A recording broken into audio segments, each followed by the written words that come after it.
कोट मीर मोहम्मद लग खरोस बरादरी जे हलंदड़ खूनी तकरार तां बनीअ में कम कंदड़ औरतुनि ते हथियार बंदनि जो हमलो। फायरिंग में 2 नौजवान मुबीना तौर अगवा, वारसनि जो इतिहाद।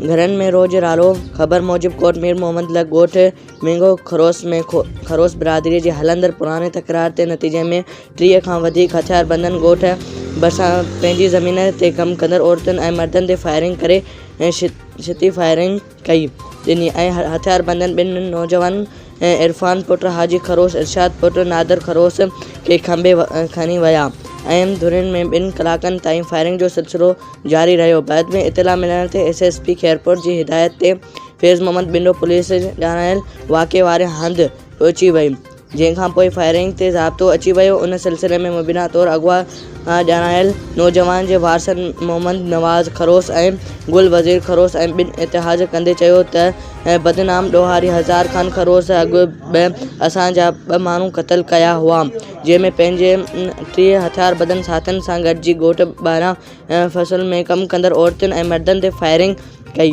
जंहिंमें हथियार बंदनि इरफान अली ऐं इरशाद अली खरोस खे हथियार बंदनि जे ज़ोर ते अगवा कयो, जॾहिं त मज़ामत करण ते हथियार बंदनि इरफान अली खे गोलियूं हयूं ऐं खेसि ज़ख़्मी हालत में खणी विया। असांखे ख़ुदशो आहे त हथियार बंद असांजे 2 नौजवाननि खे क़त्ल करे छॾींदा।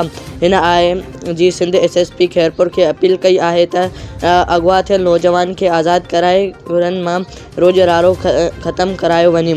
होॾां अगवा ॼाणायल इरफान अली खरोस जे गुल वज़ीर खातू जी फ़रियाद ते फैज़ मोहम्मद बिंडो ते बदनाम ॾोहारनि हज़ार ख़ान खरोस समेत 30 जवाबदारनि मथां हमले ऐं 2 नौजवाननि खे अगवा करण जी NC दाख़िल कई वई आहे।